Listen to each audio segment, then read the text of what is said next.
Hello, ladies and gentlemen. This is why you should buy a PC over a console. Okay.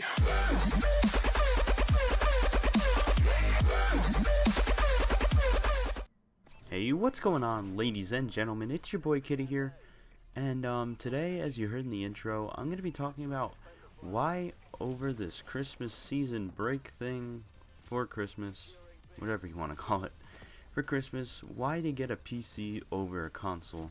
Now, before you guys start up, oh, I've seen plenty of videos like this before, I don't need this shit, consoles are way better, blue blah blue blue. Yeah, I've heard all that all before, and I used to be a believer of that, but if you still believe that after this video, then I'm sorry I wasted your time, I guess. But then again, you chose to watch this video, so yeah. So I'm just gonna tell you guys why I chose to go back over to PC. I chose to go back over to PC because, one, I was getting really sick and tired of just the all-out hacking, yeah, the hacking with most on the Xbox with a lot of games, mostly the online paying. I don't know, to me that's just ridiculous. I just don't like doing that. Every $50 a year and such, like, why do that then? Why do that when you can just pay the nothing for online on PC? But, I mean, that's just me. Maybe I'm stupid or something. Maybe I'm missing something. I don't know. But, I mean, the only difference is really pay. I mean, yeah, there's no, like, dashboard or anything, but who cares? You don't need a dashboard. Dashboards are for noobs. But, so, honestly, I found PCs better because I used to play PC a while back. I would play World at War on PC all the time. My computer can pretty much handle it. It's an old game. It really didn't require much intense graphics or GPUage or anything like that. So I was able to play that on my old PC. Technically, I guess you can call it. I still have that PC. It's just upgraded. And after that, I went to buying a Xbox. Because I was like, you know what, screw this, I really want to get into PC gaming, but it's just way too expensive with all the upgrades and such. But, so that was my phase of playing Xbox for a year and a half, maybe more. I'm not exactly sure how long I played Xbox for, but then, I decided to go back to PC. I was like, you know what, I'm gonna try PC. Then I was watching some YouTubers play some cool games, indie games, Steam games, and all that cool stuff. So I was like, you know what?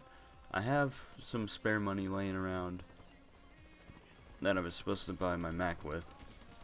I have it now, but this was a while back.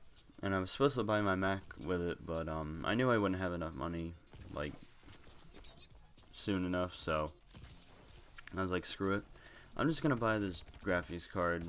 What do I have? The R7 something. AMD Radeon R7 360X or some shit like that. But I decided, screw it. I'll just buy a graphics card. Maybe that'll help me out, and it really did. If you get a graphics card that's like the main component of a gaming computer, so that's one of the things you're absolutely gonna need. So my computer had dedicated graphics, but obviously dedicated graphics in a PC aren't usually that great. So I decided, might as well upgrade. I watched this one guy's video on installing the graphics card, and he reviewed the graphics card, and he's like, it's really good. It's a good bang for the buck. So I was like, okay, you know what, whatever, I'll go for it. So I bought it. I watched some videos on how to install it, and then I also had to buy a power brick thing. What the fuck do you call it? I need a new power box in my computer. I completely forget what it's called. But because I had a 450 watt in the default computer and I needed about 500, so I decided to go for a 600 because I was probably going to make more upgrades anyway. Because I'm going to get a new a new AMD quad core processor. I'm getting, what else? Some other stuff. And yeah, so I'm gonna be upgrading my computer a little more. And, I think this video is actually gonna be cut up into like a mini series, multiple videos and such. So, I did that, and it ended up working. I placed the thing in. It was really, really simple. The power source, I thought I was going to have trouble on, but I really didn't. It was really easy, actually. I was surprised, but then I hooked it all up. I did my system restart, like it makes you do every time you upgrade something on your computer, which really fucking sucks. That takes forever. It takes like a couple hours for it to boot up and amp your shit back to its normal state, I guess you can say. And after that, I was like, okay, I'm gonna go play. And you know, after a while, it was working great and everything. And I realized, like, after a while, it was slowing down a little bit. I had to change my settings around most of the time. And then I learned about overclocking, which is like overdriving your graphics card. So let's say your car can only, it has a speedometer of 90 miles per hour, but you're only going 50. Overclocking pretty much raises the power levels of the graphics card and or in our example, the car, to allow it to go up to 90. Same with the graphics card.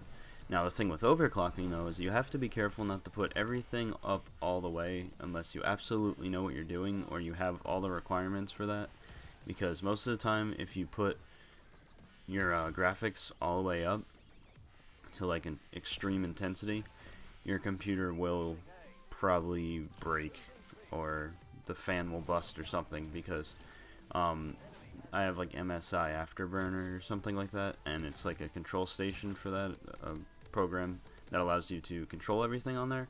So you're going to want to make sure you don't go all the way up. You're going to kind of want to level it out. You're going to have a thermometer that's on the side. It'll say in Celsius. I think the average is 30, and I would keep it below 40. Probably that would probably be in your best interest.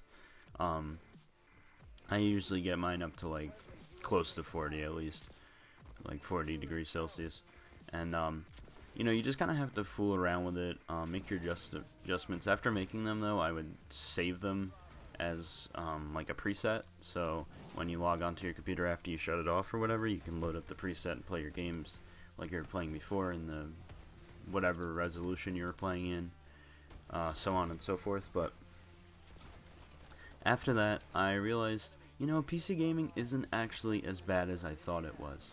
It's actually really fun and really cool, and I think I will continue enjoying it. But, so after that, I decided to stick with PC. I let my Xbox Live membership card run out, and I just didn't play it anymore. I was just tired of playing Xbox. And so yeah, after this discussion here, I think we're done at this part of the discussion. Let's move on to why you should get a PC instead of a console. Now, let me just get this one down straight. Consoles may be cheaper, or you think they may be cheaper, but honestly they're not. You can get a gaming PC for, you know, cheaper, maybe more expensive depending on what stuff you get. But personally, I would prefer PC. So one of the things that I don't understand about a lot of people are like, oh, I just can't get used to the keyboard. I don't think I can do it. I'm used to the controller.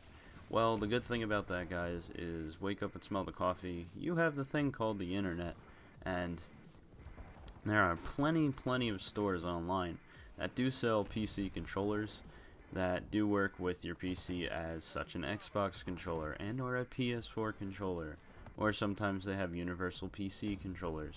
So I really don't find that that's really a reason to not go to PC, because I make controllers for you if you really can't handle the keyboard. I know it's difficult.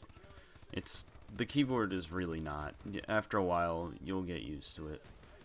Especially if you play like certain indie games, duh.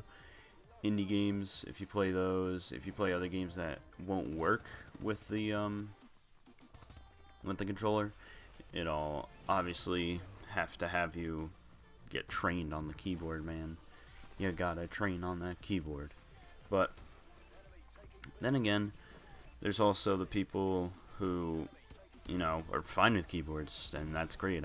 I think everyone should learn how to play on a keyboard, because personally I find it's more difficult, but it's more practical, and it has way more customizable settings to your liking. Like, you can remap all the keys that you want. That's one of the favorite parts that I love about this damn thing, is you can just remap all your keys to whatever you want, your most comfortable position, your most convenient position, and all that types of shit. So I hope you guys enjoyed, and I'll see you guys in the next episode part thing. Adios.